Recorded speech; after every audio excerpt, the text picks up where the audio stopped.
अस्सलाम वालेकुम students, welcome to Imal learning. Students, आज का जो हमारा टॉपिक है वो है इम्पोर्टेंस ऑफ एलजी।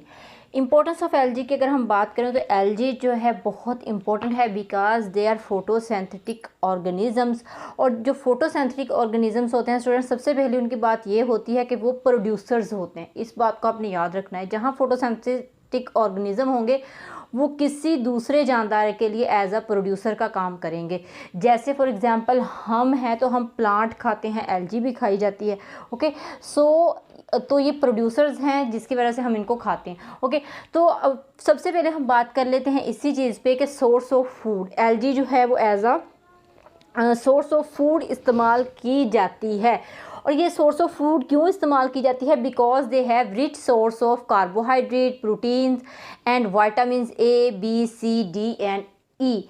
ठीक है, जितने भी वाइटामिन के नाम आपको आते हैं सारे के सारे एलजी में पाए जाते हैं। तो इस वजह से एलजी को दुनिया में बहुत सी जगहों पे as a source of food जो है वो इस्तेमाल किया जाता है। ओके, अगर हम बात करें सोर्स ऑफ फूड की कि एलजी को as a source of food कहाँ कहाँ पे इस्तेमाल किया जाता है स्टूडेंट्स, तो एलजी को एंशियंट वक़्त में या एंशियंट टाइम के अंदर या फिर ओल्ड टाइम के अंदर या हम कह सकते हैं कि ओल्ड टाइम से ही एलजी को इस्तेमाल किया जाता रहा है। ठीक है, फॉर एग्जांपल जिन कंट्री में इनका बहुत ज़्यादा यूज़ है उनमें यूरोप है, आयरलैंड है, स्कॉटलैंड है, फ्रांस, जर्मनी, नॉर्वे आ जाता है एंड स्वीडन वगैरह आ जाता है। ओके, और also use in Japan, Korea, China के अंदर बहुत ज़्यादा एलजी को जो है वो इस्तेमाल किया जाता है एज आ एडिबल सोर्स। ओके, क्योंकि ये एडिबल है तो इस वजह से इसको बहुत ज़्यादा फूड के अंदर इस्तेमाल किया जाता है। तो क्योंकि सारे के सारे वाइटामिन, कार्बोहाइड्रेट, प्रोटीन इसके अंदर मौजूद है तो हमें बहुत मुश्किल खाने की क्या ज़रूरत है, तो क्यों ना एलजी को पकड़ के ही खा लिया जाए। ओके, तो इसको बहुत ज़्यादा इन कंट्रीज़ में जो है वो इस्तेमाल किया जाता रहा है और ये एंशियंट टाइम से ही काम हो रहा है। ठीक है, अब से नहीं कि अब रिसर्च आई है तो अब पता चला है, नहीं, ये पुराने वक्तों में इसको इस्तेमाल करते थे। ओके, और इसको जो है वो डिफरेंट लोकल डिशेज़ के अंदर भी एलजी को जो है वो इस्तेमाल किया जाता है। तो जैसे फॉर एग्ज़ाम्पल एक आती है एग्जाम्पल इसकी जिसको हम कहते हैं पोरफायरा। ठीक है, पोरफायरा को जो है इसमें रिच सोर्स ऑफ विटामिन्स होते हैं, प्रोटीन होते हैं, कार्बोहाइड्रेट्स होते हैं।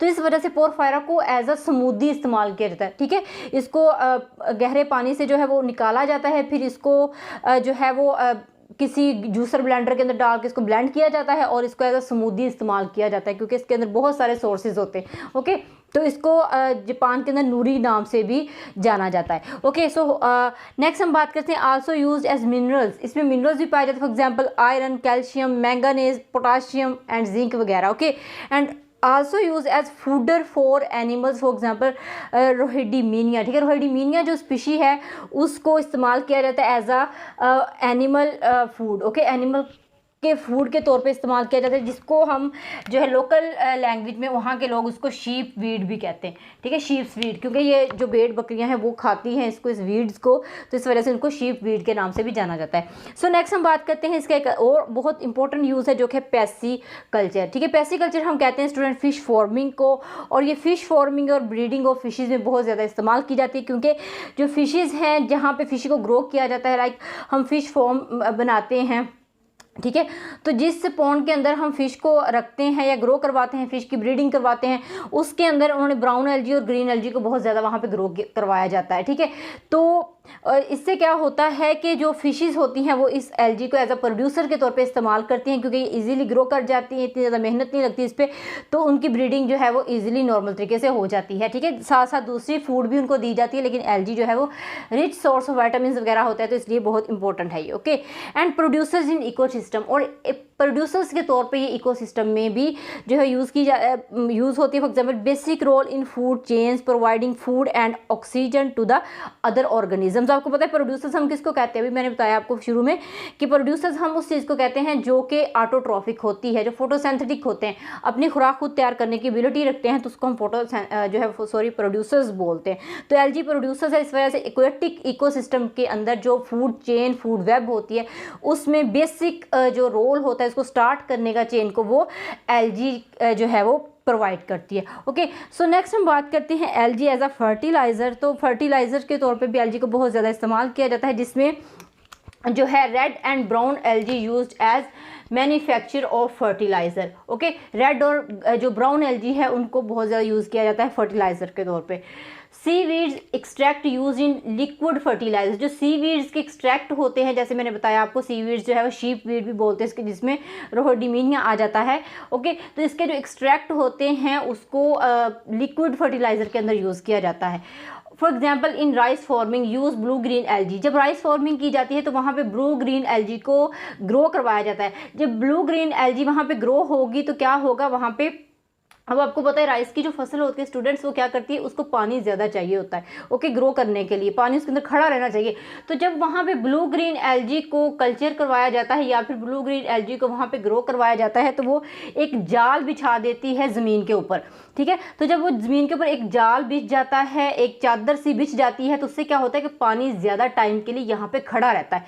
ठीक है, जिस जगह पे राइस फॉर्म किए होते हैं। ठीक है, अगर ये एल्गी ना होती तो पानी पेनिट्रेट कर जाता सॉइल के अंदर। ओके, तो ये जाल जब बिछा लेती है एल्गी तो इससे क्या होता है कि पानी वहाँ पे खड़ा रहता है, जिससे क्या होता है कि पानी के अंदर ज़्यादा देर तक चावल का जो प्लांट है वो रहता है, क्योंकि उसको बहुत ज़्यादा ज़रूरत होती है पानी की। ओके, सो ये एक बेनिफिशियल इफेक्ट है एल्गी का। Okay, and reclaiming alkaline soil. अब ये जो अल्कलाइन सॉइल होती है जिसका पीएच लेवल इम्बैलेंस होता है, तो यहाँ पे एल्गी को यूज़ किया जाता है to maintain pH level of alkaline soil, for example blue green algae. तो ब्लू ग्रीन एल्गी जो है वो इस्तेमाल की जाती है पीएच लेवल को मेंटेन करने के लिए, ताकि जो सॉइल की अल्कलिनिटी है वो ख़त्म की जाए और उसको नॉर्मल पीएच पे लाया जाए। ओके, एंड बाइंडिंग एजेंट, ये बाइंडिंग एजेंट के तौर पर भी इस्तेमाल होती है।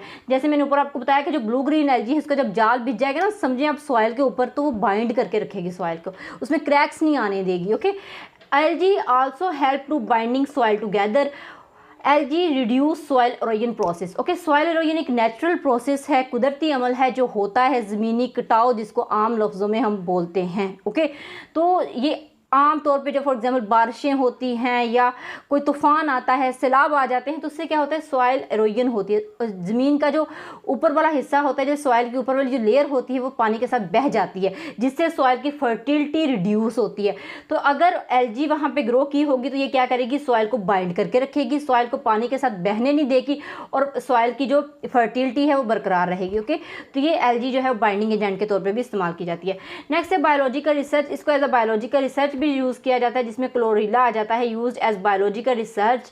अब इसको बायोलॉजिकल रिसर्च में क्यों यूज़ किया जाता है, क्योंकि it is a non motile and unicellular. जी, नॉन मोटाइल भी होती है, यूनिसेलर भी होती है और ईजी टू कल्चर है, and grow in fresh water, fresh water में ग्रो करती है। तो इसको रिसर्च में बहुत ज़्यादा इस्तेमाल किया जाता है। या यहाँ पे अदर रिसर्च के तौर पे फॉर एग्जांपल बैक्टीरिया को हम इस्तेमाल कर रहे हैं, तो बैक्टीरिया के मीडियम के तौर पे भी इसको इस्तेमाल किया जाता है, कि वहाँ पे जो क्लोरीला है उसको कल्चर किया जाता है ताकि वहाँ पे इजीली बैक्टीरिया भी जो है वो ग्रो कर सके। ओके, सो स्टूडेंट्स, यहाँ पे कुछ एल्गी ऐसी भी होती हैं जिसको हम एज आ मेडिसिन के तौर पे भी इस्तेमाल करते हैं। ओके, तो मैं एंटीसेप्टिक्स भी कुछ एल्गी होती हैं जिनको एज आ एंटीसेप्टिक्स जो है वो यूज़ किया जाता है। मेडिकल यूज़ में बहुत ज़्यादा एल्गी का जो है वो इस्तेमाल होता है। ओके, सो यहाँ पे था ये आज का हमारा सिंपल सा टॉपिक। होप सो आप लोगों ने अंडरस्टैंड किया होगा। इंशाल्लाह नेक्स्ट मिलेंगे नेक्स्ट एक अच्छे से टॉपिक के साथ। तब तक के लिए अल्लाह हाफिज़।